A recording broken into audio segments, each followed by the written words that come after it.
and welcome to Lost in Science for another week. On the show this week we are flying high and we are digging down and getting dirty. Chris is talking to Krystal Kostaglou, who is a Deakin University researcher doing her PhD into the wonderful world of ornithology, and they will be chatting about lapwings, who are an Australian family of birds who have some very interesting behaviour.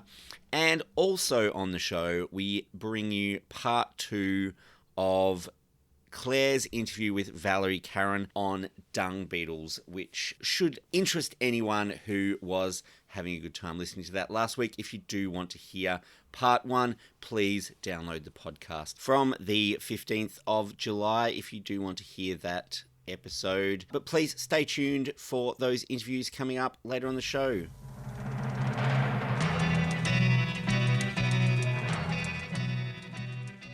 Yes, you are listening to Lost in Science. I have with me on the line Krystal Kostaglou, who is a researcher from Deakin University and PhD candidate. Thank you for joining us, Krystal. Thank you for having me, Chris. I'm excited to talk to you today. Yeah, well, I'm really excited to find out about your research. Where can people find masked lapwings around the country? Lapwings are a resident Australian shorebird species, and they can occur all around Australia. However, there are 2 subspecies. So there's a northern species and then a southern subspecies. Large population of lapwings on Phillip Island in Victoria. If you're ever down there, you will definitely see an adult lapwing. Look, like a lot of people, I'm sure, I have seen some lapwings around my area. I live in Brunswick in Melbourne. And you see what I assume is a breeding pair. There's these 2 adult birds that hang out close to each other. They seem to walk around kind of in sync almost, keeping an eye on each other and on anyone else who's around. Can you tell me a bit about their breeding behaviour? What do they actually do? I love your description of them because they definitely do kind of do everything in sync. So essentially, lapwings generally breed the southern subspecies generally breed over winter and early spring, so throughout June through to as late as October. Now, as you said, they can be quite an urban bird, even though they are a shorebird. They definitely occur inland a bit more, as long as there's like large open parklands or a body of water nearby, they will generally occupy that area. Now, lapwings generally lay around 3 to 4 eggs within a nest. Now, their nests consist of a shallow scrape, which is generally on the ground, but sometimes they do occur on flat roofs, and they usually line these nests with grass or dried leaf litter.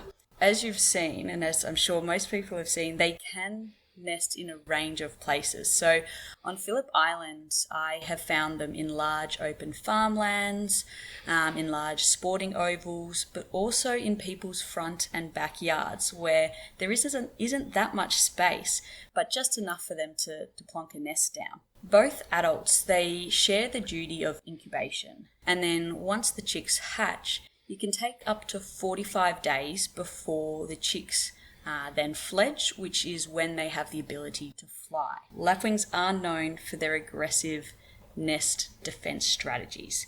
So they commonly swoop and produce these very loud alarm calls whenever they perceive maybe a threat or a predator is near their nest or their chicks. And then when they nest in such highly urban areas, the predominant perceived threat or predators are generally humans. What do they do when they swoop? Is it just trying to scare people off, or do they actually attack? Do they peck? It's just a scare tactic. So they generally swoop just as a warning to say, look, you're close to my nest, you're close to my chicks, please leave the area. Now, it's different between different individuals. They kind of have a bit of a personality, and this is generally based on either, their previous experience or where they've chosen to nest in the past, what kind of predators they generally face. Is it always humans, or is it mostly just different birds, or if it's like foxes or cats? They also have on the edge of their wings, which is kind of like their elbow, they have these short spurs. And so they appear when they're in kind of like a defensive behaviour. And they don't use those most of the time. But if you are really posing yourself as a threat, sometimes they can nick you with those. But it's very rare because it then means that they have to get quite close to whoever they're swooping. And then it runs a large risk for themselves to get injured. And obviously they do not want that because they're just trying to protect their nests so that they can continue to provide care for their eggs and their chicks.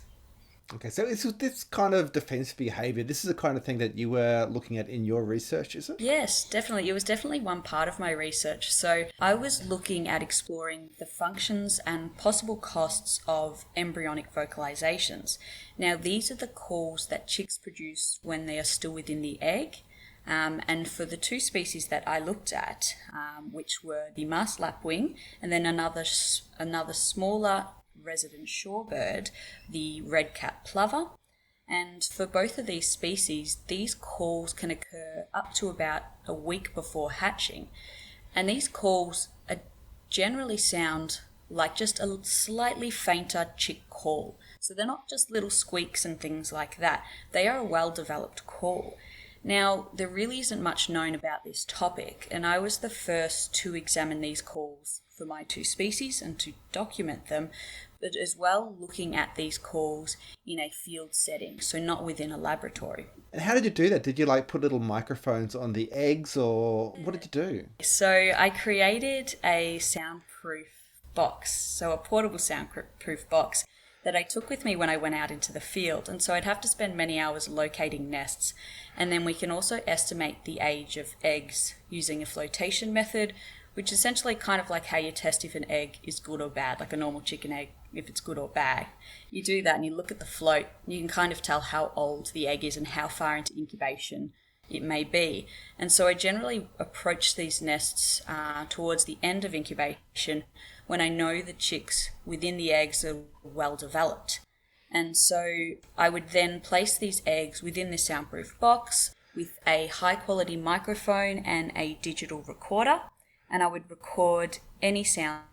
Great. And so what do the calls do? They're telling the parents that there is danger nearby, or what is it for? Okay, so these calls, I'm not exactly sure because this is kind of a novel topic, and there's not much work out there that looks at the functions of these calls. Within my research, I've kind of developed a few hypotheses. They may act as a type of communication with the parent, a signal of imminent hatching. They might allow this kind of bond to occur between the incubating adults and their chicks that are about to hatch.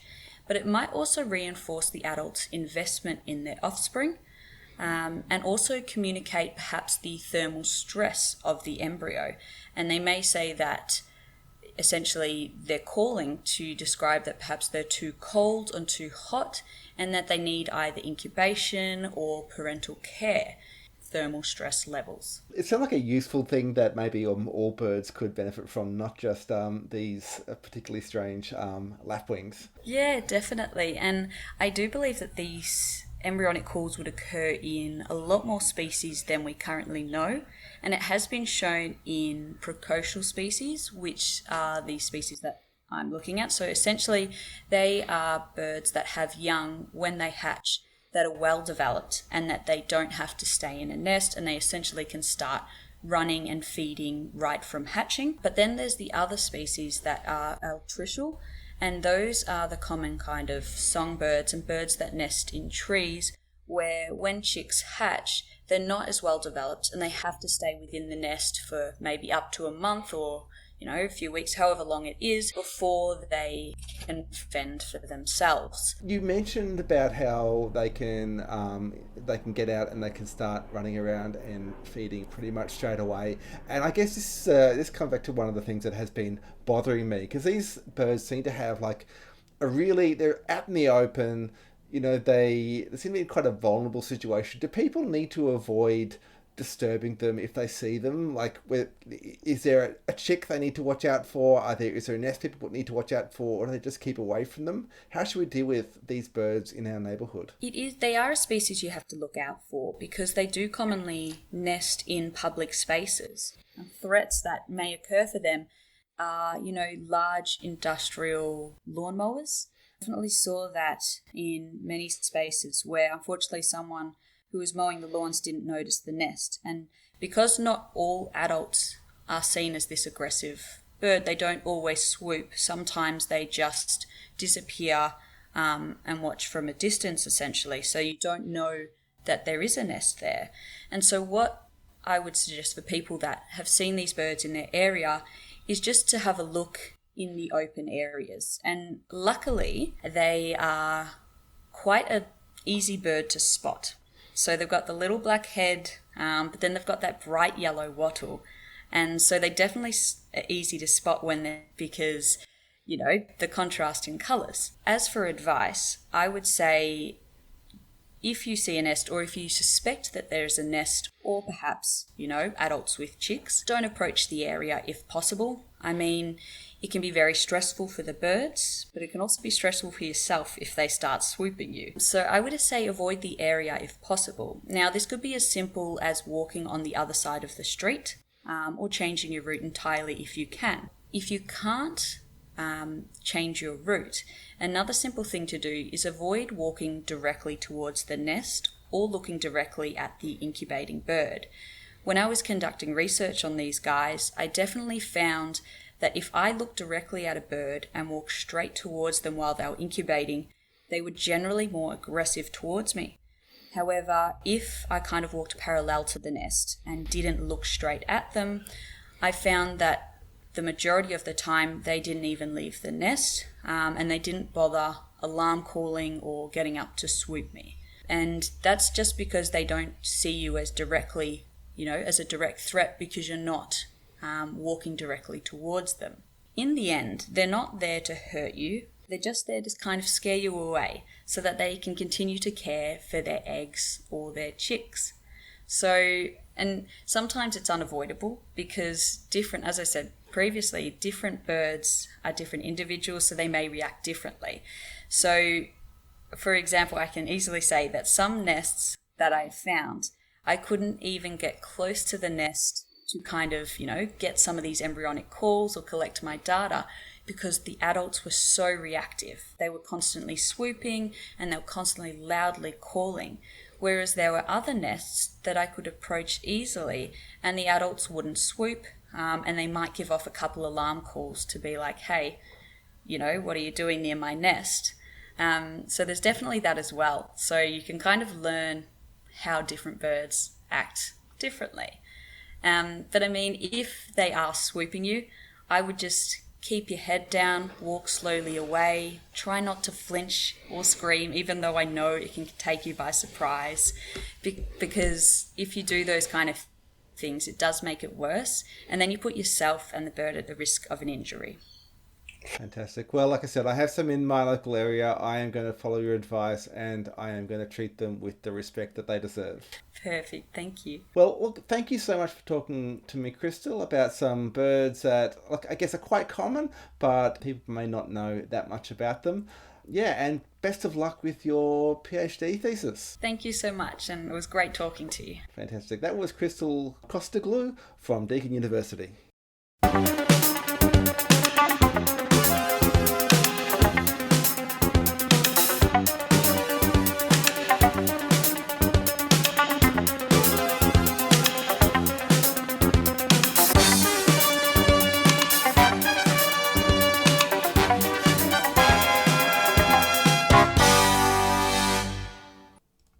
Hello, you are listening to Lost in Science, and now we have part 2 of an interview from Claire with Valerie Karen, who was talking to Valerie about dung beetles and how dung beetles could potentially help Australian farmers in the future.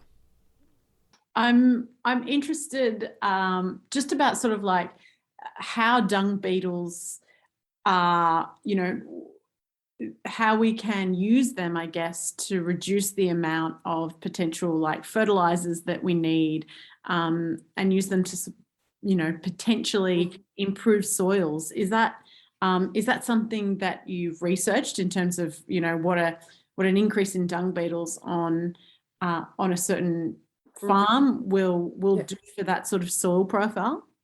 Yeah, so this is some of our colleagues in Australia, so the University of Western Australia, that are working on this part of the program.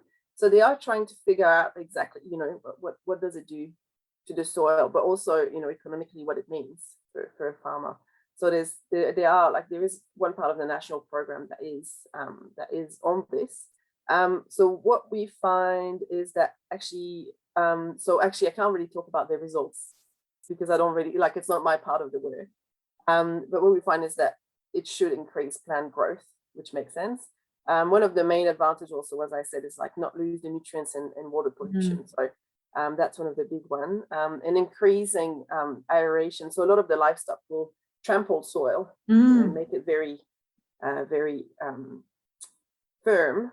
And so by having dung beetles or making holes, because they burrow, they make little tunnels where they put their dung and lay their little eggs. So actually that really increased aeration and water penetration as well. So so that improves pasture. But one of the main things that actually really improves is that you remove the dung. So instead of having cow dung everywhere, for instance, if you think about a paddock with some cows, you don't have that. So the cow can eat everywhere. So you increase your productivity by a lot. And not just that, cows don't like to eat the grass that grows through dung. So even if it's a year later, they won't eat it, which I think it's fair enough. It's totally fair enough. But yeah, so that's one thing that you actually people, if they drive around in Victoria and New South Wales, you will see that in some paddock. You'll see something, a flat paddock with little bumps of grains. Yeah. And that's actually that. So the cows just don't eat. It's not as palatable to them. So you actually really improve, you increase also your, the amount of, I have to say that now that we're rearing a lot of beetles in our lab, all our team is actually all bringing the waste to our gardens. I can tell you that actually dung that has been broken down by dung beetles is fabulous for my tomatoes. So it definitely produced some really good fertilizer that Well, I'm sold. That sounds amazing. Anything that means that I don't have to buy as much fertilizer from Bunnings is awesome by me. Valerie, I'm really interested to hear about the process that the CSIRO goes through and that you have to go through, I guess, from a biosecurity point of view. What the risks associated are with, I guess, bringing a dung beetle away from Morocco to Australia? Yeah, we have to follow really strict biosecurity, rules, and we are doing it to the dot. We don't take any risk. That's for sure. So what we do is that we, our team will go to the field in Morocco, collect beetles, then they will clean them, make sure that they identify them right, because there's a lot more dung beetles over there than there are here in cattle poo, for instance. Then they will send them to a laboratory in France, in Montpellier, in southern France, which is lovely. So they get a little bit of a break there. They get fed for a little bit. Sometimes they'll be rare fodder. So our team in France is really the one doing all the research on protocol, how to rear them, what's the best way of rearing them in the laboratory, in laboratory conditions. Then they wash them, starve them for 3 days, take out any little mites, because sometimes there's little mites that travel with them. They don't do anything on them, they just kind of travel. They're called phoretic mites. So remove everything. So they're very, very clean by the time they sent. They sent in several boxes, so to make sure that there's absolutely nothing that can escape. They sent. We have a special permit to get beetles in the country. Then the only way we can get those, it's a very long process to get a permit. So there needs to be a risk assessment before and all that. We get them in our quarantine facility. We can open the box there. We can process them there. At all times, they have to be in boxes. They can't be, let through or anything. So it's very, very strict like that.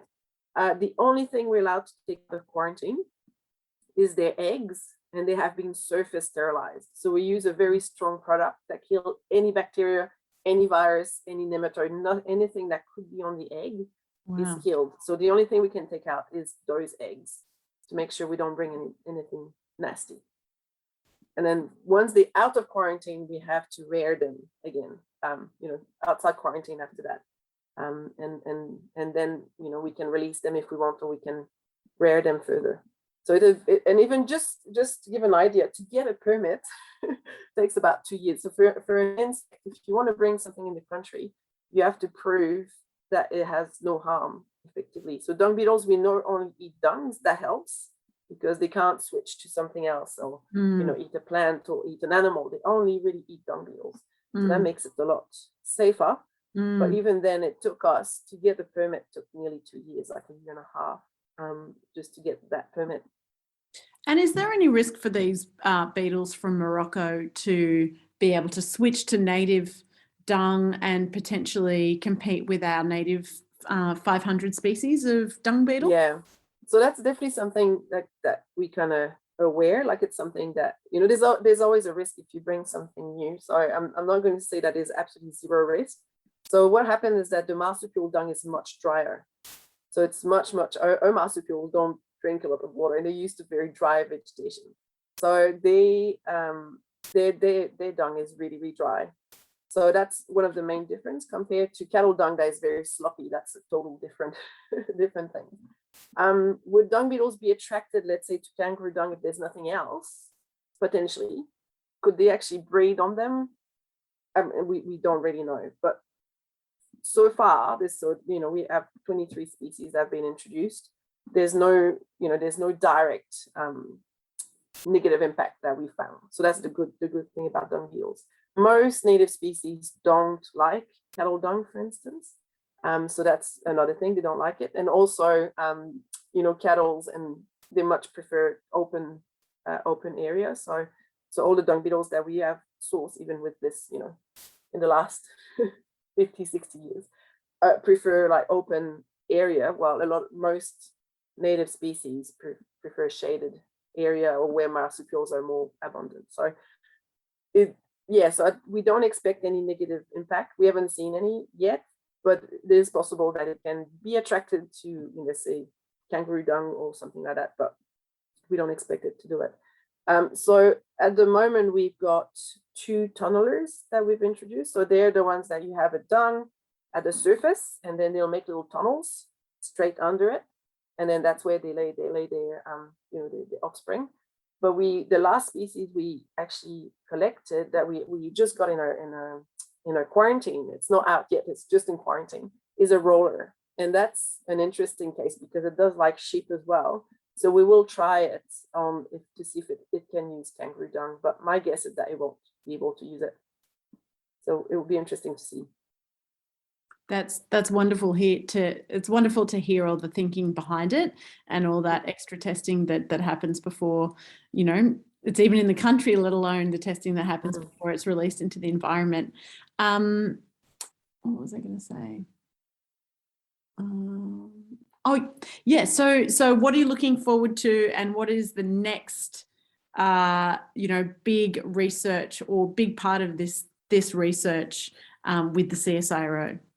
So where we are really interested is so we'd like to improve the importation process, because it is quite a difficult thing to do. So there's 45 species that were introduced, 23 established. It's like not a great outcome, really. 1 out of 2. It's not. It would be nice if we could improve it. So one thing that we're really interested in is the microbiome of the dung beetles. So like, humans or any organism, we have gut microbiome. What happened with dung beetles, because dung is such a bad food source, it's something that's been eaten and it's the leftover, right? So it's not very high quality. So what happened is that the female, when she lays her egg, she put it on a little special poop. She put it on a little pedestal, it's called. So you've got a little chamber where the egg is found, and that egg is sitting on a little pedestal. And that's made of special poop that is the first thing the larva eats. And that's what inoculates the gut of the larva. And that means that if it's inoculated, it has, what it's needed, all the microbes that it needs to help it digest food. The way we do things in the laboratory, like I explained before, we sterilize the outside of the egg. So that larva, when we take it out of quarantine, it's got nothing. So not surprisingly, they're not doing as well. So we're really looking, so one part of the research we're really interested in is to look at the gut microbiome, the role of the gut microbiome in dung beetles, and also how we can actually maybe use native species to inoculate the eggs when they come out. So that kind of look at a gut microbiome and to improve the introduction process. And it's a really fascinating area that can have a lot of implication as well. Valerie, that is fascinating. My head is swimming with all the possibilities of what, the gut microbiome of a dung beetle could tell us and could help us in, being able to manage our ecosystem. Thank you so much for coming on Lost in Science today and talking to us all about dung beetles and our native and our imported beetles. And good luck for the next stage of the research. Thank you. And if you would like more information, there's a really good website for the national program. So it's www.dungbeetles.com.au. And then you can get all the information about the species in your area. It gives you information on how to identify them. It gives you information on the benefits of them. I highly recommend people to go and have a look at this.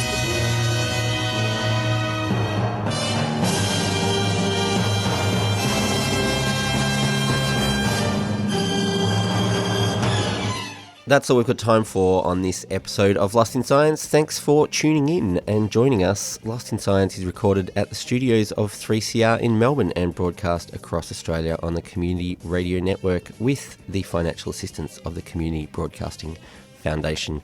If you want to talk back to us, you can get in touch. We have a Gmail account, lostinsci@gmail. You can also find us on Twitter and on the Facebook.